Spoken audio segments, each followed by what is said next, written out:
অনেকেই চেনে, অনেক সব চেনা মুখ আসছে, সবাইকে চেনা, অনেকের নাম ভুলে গেছে। আমি আর্মিতে ছিলাম, এখন প্রাক্তন সেনা, বর্তমানে ব্যান্ডে আছে। সুতরাং রাজনৈতিক বক্তব্য আমি রাখতে জানি না, সুন্দর হয়তো বলতে পারবো। ভোট এসেছে, এখন অনেক সমস্ত দলের নেতা নেত্রী সবাই আসবে আপনাদের কাছে ভোট চাইছে, যে যার রাজনৈতিক দলের হয়ে আসবে ভোট চাইছে। কিন্তু ভোটটা দেবেন আপনি কাকে ভোট দেবেন সিদ্ধান্ত আপনাকে নিতে হবে। সুতরাং আমি বলবো না যে আপনি তৃণমূল কংগ্রেসকে ভোট দিন, আমি শুধু কয়েকটি কথা আপনাদের সামনে বলে যাবো, আপনারা কাকে ভোট দেবেন সেখান থেকে আপনাদেরকে সিদ্ধান্ত নিতে হবে। এবারে ভোট দীনা মণ্ডলকে জেতানোর ভোট নয়, এবারে ভোট মমতা ব্যানার্জিকে জেতানোর ভোট নয়, এবারে ভোট আপনার আমাকে বেঁচে থাকার ভোট। এবারে আমি বাড়িতে গিয়ে সেই তৃণমূলটা খেতে পারি, সেই জন্য এবারে ভোটটা হচ্ছে।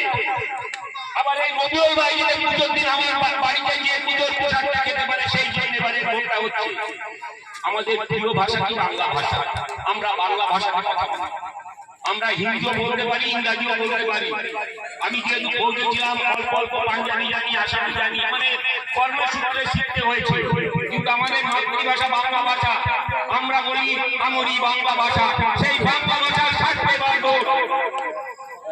বাঙালি আমরা মাছ মাংস ছাড়া যেন দুপুরবেলার খাবারটা আমাদের পেট যেন ভরে না, সেই মাছ মাংস খাওয়ার জন্য এবারে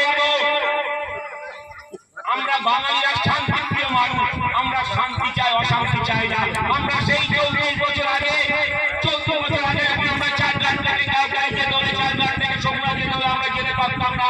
ওই ঘোড়াটা ভোটে ব্রিজের উপরে তখন সমস্ত দাদারা দাঁড়িয়ে থাকতো, বামফ্রন্টের ক্যাডারগুলো দাঁড়িয়ে থাকতো। যদি আপনারা সেই দিন চেয়ে থাকেন, যদি মনে করেন হ্যাঁ আমরা সেই দিনটা ভালো ছিল, আমরা সেই দিনটা চাই, তাহলে আপনারা বিজেপিকে ভোট দেবেন।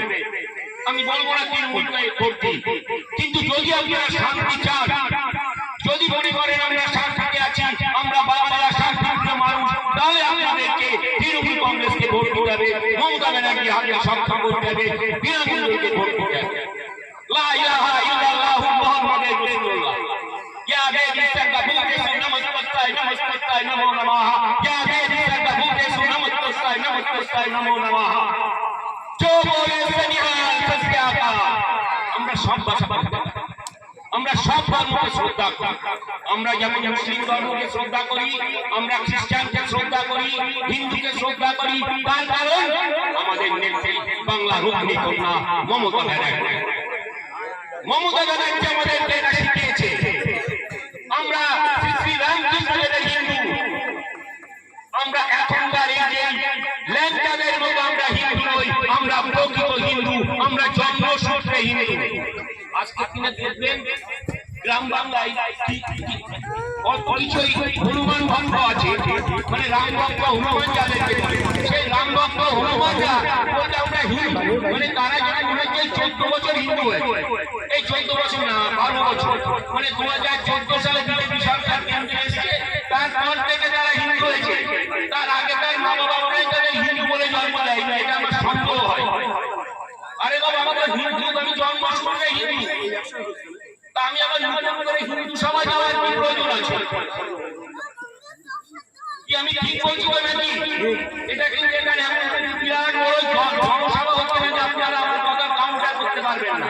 আমি যদি ভুল বলি, কাকা ঝাড়ে বসে আছে, রাজনীতিতে বসে আছে, আপনারা আছেন, আপনারা আমাকে হাত ধরে বলবেন না দাদা না ভাই না, এটা আপনি ভুল বলছেন, আমি আপনাদের কথার উত্তর দিয়ে যাব। আজ তাই আমি আজ কি বলছে, একটা কুকুরের বাচ্চার চোখ পড়তে 15 দিন সময় লাগে, আর আমাদের এই পশ্চিম বাংলার মানুষ এই কুকুরগুলো 15 বছরেও পড়তো না। আমি বলছি না, কে বলছে জানেন? আপনারা নিশ্চয়ই টিভির পর্দায় দেখেছেন, আমি বানিয়ে বলছি না। বিজেপি নেতা সজল ঘোষ কলকাতায় ওটা খেয়াল নেই, আমি একটা কেন্দ্র থেকে এবার পাস করছি।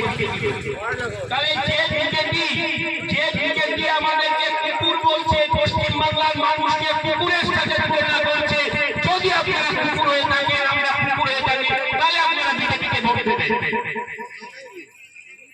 আমরা ক্ষমতায় আসলে 6 ফুট মাটির নিচে সবাইকে ঢুকিয়ে দেবো।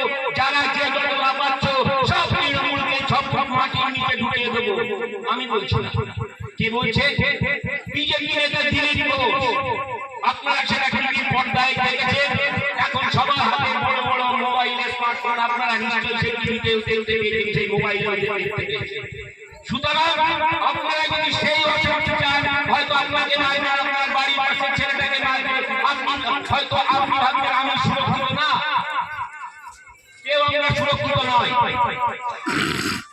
সুতরাং আপনাদের কাছে বলবো, আপনারা যদি মনে করেন আমরা শান্তিতে থাকতে চাই, আমরা কেউ নই। আমরা হিন্দু মুসলিম ভাই ভাই সবাই একসাথে মিলে রবিল ভাই বলেছে ভালো লোক হইলো ভালোই।